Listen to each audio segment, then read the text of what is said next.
warahmatullahi wabarakatuh.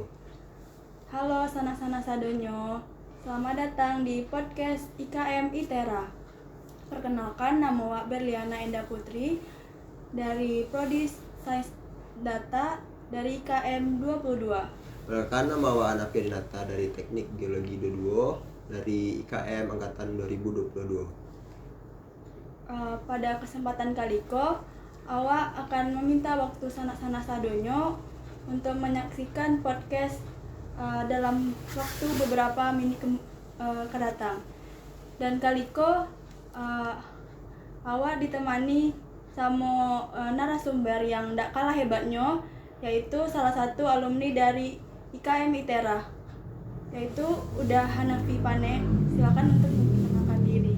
Oke, perkenalkan, nama Uda Hanafi Pane dari Teknik Telekomunikasi dan IKM Angkatan 20. Kebetulan tampil tinggal di Kabupaten Pasaman. Mungkin sekitar izin masuk dah. Kedatangan kami membawa Uda di podcast kami mungkin ada beberapa maksud tujuan kami. Mungkin kami ingin dia membahas lebih dalam lagi lah tentang IKM. Oke, boleh. Ya, supaya mungkin penonton-penonton atau kawan-kawan yang menonton podcast Iko bisa tahu dah belum dari KM lah, bisa dibilang gitu. Nah, mungkin dari awal mungkin mau tanya dari sejarah IKM lah dah, kayak mulai dari bentuknya. Oke, kalau mengecek tentang IKM kan IKM ko ibaratnya sebuah wadah lah, sebuah rumah. Dan IKM ko kini itu bertempat di kampus ITERA dan didirikan pada tahun 2005 balik. Jadi informasi yang menarik, IKM ITERA ko pada tahun 2002 balik dan itu pun udah ada, tapi kampusnya itu masih di ITB, itu di Jatinangor di Bandung. Nah, namun memang karena waktu itu IKM ITERA masih dalam bentuk paguyuban ya, dan anggotanya masih sakete, jadi tidak terlalu aktif lah. Nah, dari tahun 2005 balik kan kampus ITERA itu pindah ke Lampung. Nah, IKM ITERA pun diresmikan pada 2005 balik oleh rektor pertama ITERA, yakni Pak Oviar ya kalau nggak salah. Nah, dari situlah IKM ITERA tuh mulai berkembang, dihimpun, dan SK-nya pun itu menjadi UKM yang pada awalnya paguyuban ya, komunitas lah ibaratnya. Dan kini itu sudah menjadi UKM atau unit kegiatan mahasiswa tapi di dalam bentuk kebudayaan. Nah, kalau mengecek tentang kepemimpinan IKM, jadi memang kepemimpinan IKM sudah beralih di 8 periode, dari awalnya di tahun 2005 balik gitu kan sampai kini itu ada 8 datua lah yang memimpin IKM ITERA. Dan yang pada awalnya pun kepemimpinan IKM ITERA di ITB itu tuh masih sama organisasi yang lain. Jadi ini ibaratnya masih ada ketua organisasi gitu kan, masih ada sekjen gitu. Nah, dari kegiatan itu berubah menjadi organisasi IKM ITERA dipimpin berdasarkan kebudayaan Minangkabau di Sumatera Barat, dipimpin oleh datua, ada Suluh Bendang, Sadia Pandai, dan Bundokan Doang gitu. Jadi mungkin itulah sejarah singkatnya tentang IKM ITERA. Tapi mungkin agak masuk aja. Tadi kan IKM ko lahado pas di ITB. Betul. Berarti itu di tahun 2002 balik ya? 2002 boleh, semenjak ITERA ada. Berarti kan mahasiswa-mahasiswa yang di ITB itu dipindahkan ke ITERA atau bahwa? Oke. Maksudnya kan itu kan pendiriannya kan di ITB gitu. Iya, pendirian di ITB.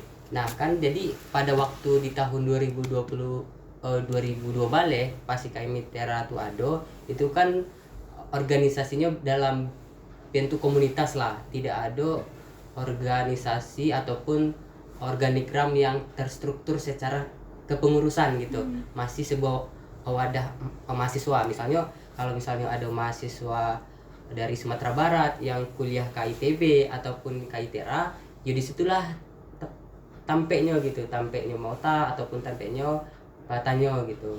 Jadi pas di tahun 2005 balik kan tentu kepengurusan ITERA di 2002 balik kan ada yang ala lulus eh, yang pindah gitu, yang pindah ke Lampung, dan pas di Lampung itu baru diresmikan secara resmi dan masuk menjadi kategori UKM lah, atau surat keterangannya langsung dari rektor gitu.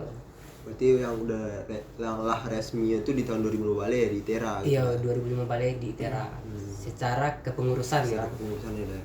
Nah, Cako udah mengerti tentang kepengurusan. Hmm. Jadi bahas sih dah kepengurusan di IKM ITERA itu. Jadi kalau yang udah Cak lihat, memang kepengurusan di IKM ITERA memang membawa nilai-nilai kebudayaan di Sumatera Barat yo. Kalau kita Cak lihat di organisasi atau di ormawa di ITERA gitu kan, itu masih ibaratnya ada ketua himpunan atau ketua organisasi, ada ketua umum kan, ada ketua umum, entah itu ada wakil, entah itu ada sekjen ataupun dan lain-lain lah yang masih umum. Nah, namun kalau di IKM itu berbeda gitu, karena kita membawa nama kebudayaan Sumatera Barat gitu, jadi harus membawa nilai-nilai kebudayaan Minangkabau. Makanya pada tahun 2005 balik di masa udah Hadi, nah organigram kepengurusan IKM ITERA itu dirubah. Makanya itu ada datua kan yang bertanggung jawab terhadap seluruh kegiatan IKM ITERA, kemudian ada payung panji gitu, kemudian ada Suluh Bendang kan, kemudian juga ada pundukan duang jadi pandai. Nah, baru di bawah itu ada organigram baik itu yang di departemen ataupun divisi-divisi yang menjalankan kegiatan-kegiatan IKM ITERA gitu.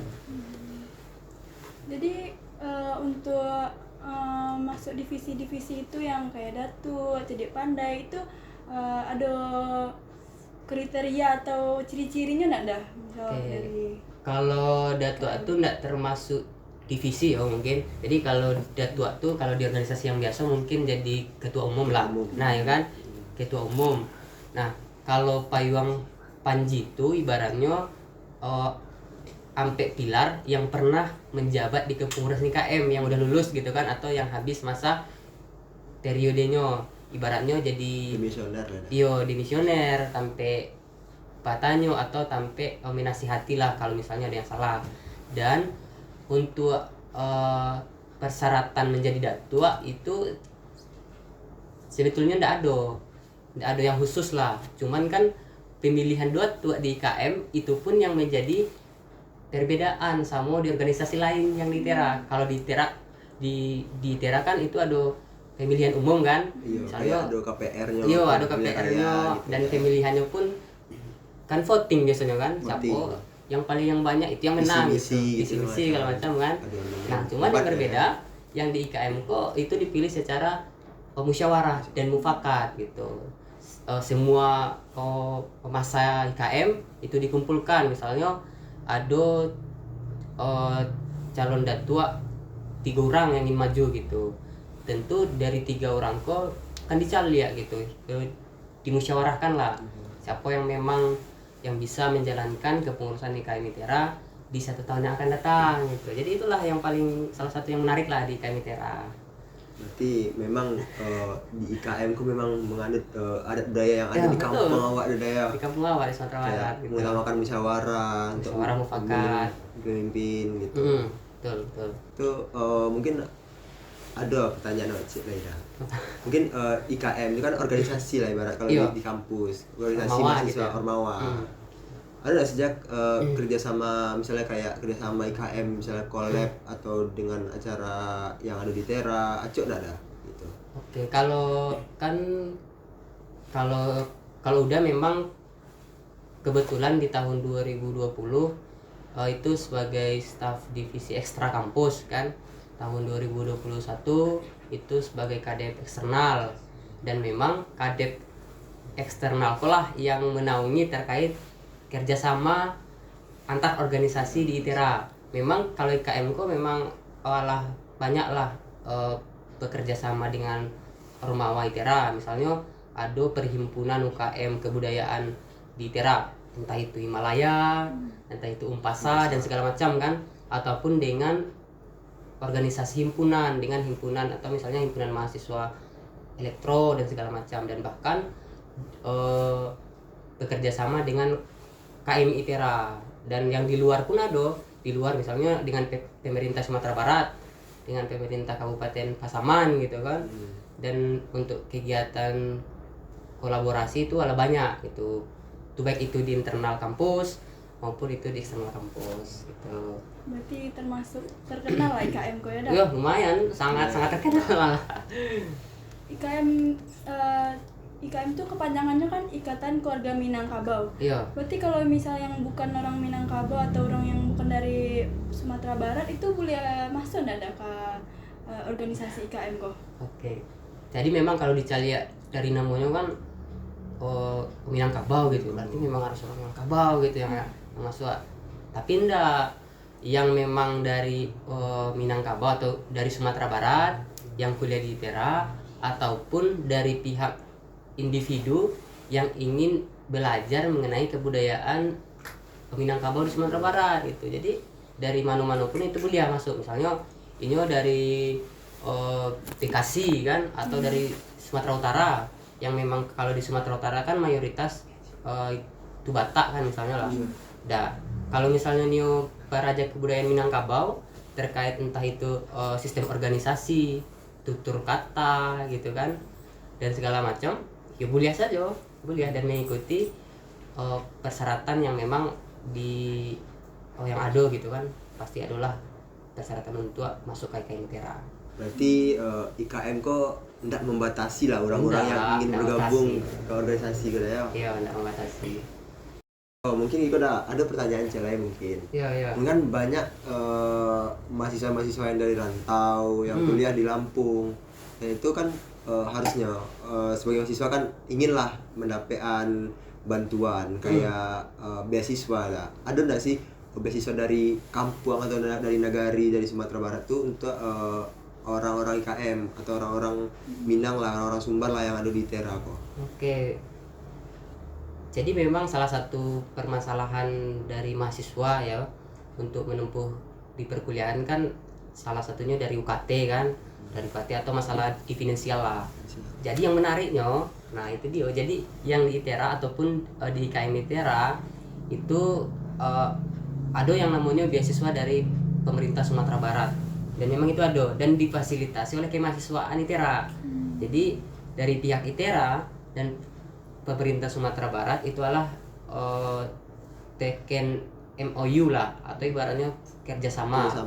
Nah jadi semua mahasiswa dengan KTP Sumatera Barat yang ingin mendapatkan beasiswa dari pemerintah itu harus mendaftarkan diri dulu ke mahasiswaan ITERA. Dan meskipun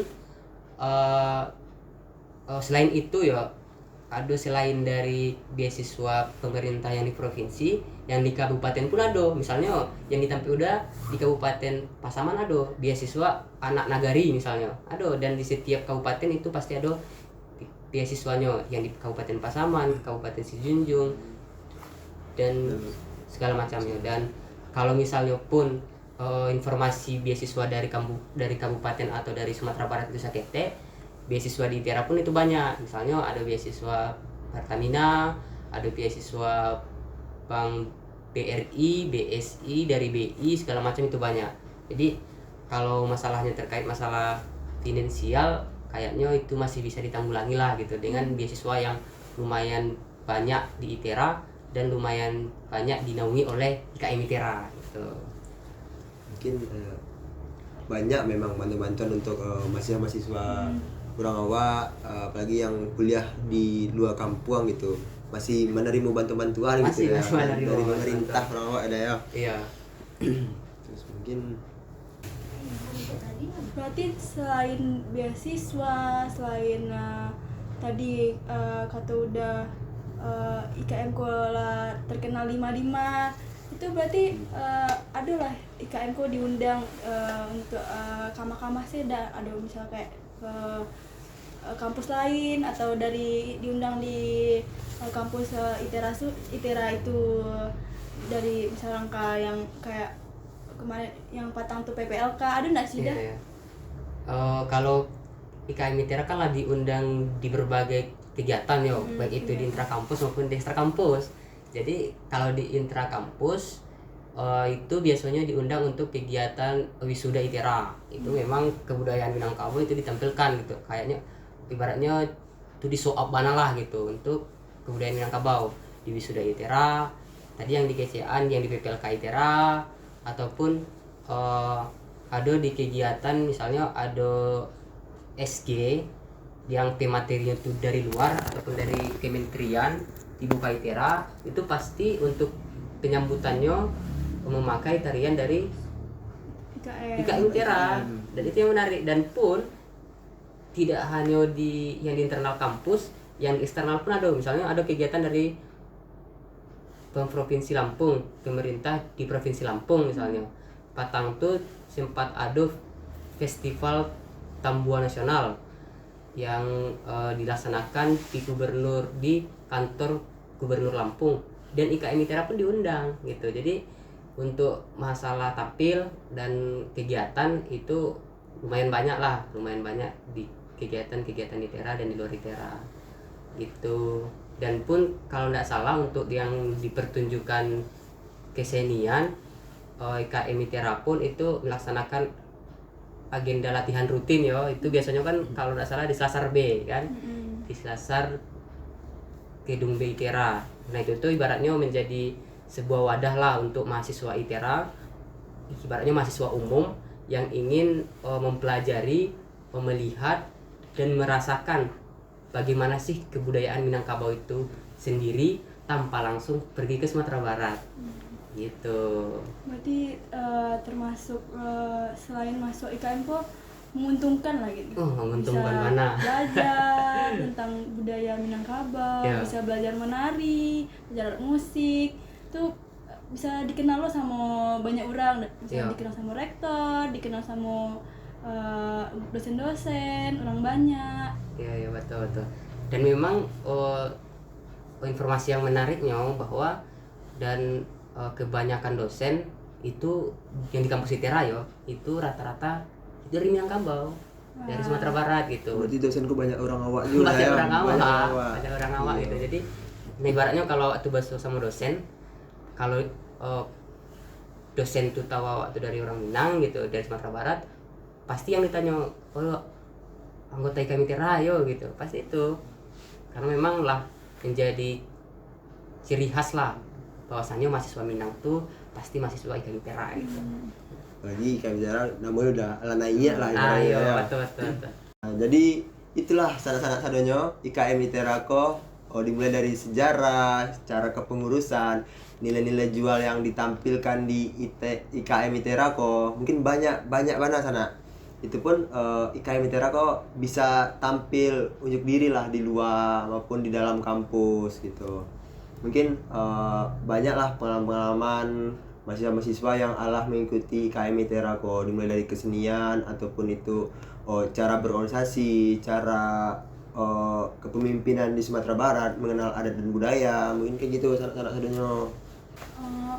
Untuk sebelum waktu tuh acara podcast Wak sebelum tuh awak pengen nanya sama Uda, kesan pesan Uda pertama masuk IKM, kini udah lah jadi alumni tuh, mencari adik-adik Uda yang Atau malah mungkin, menjalani meneruskan lah namo. Atau mungkin harapan-harapan untuk harapan-harapan IKM Uda. untuk kedepannya lah gitu mungkin dah. Oke.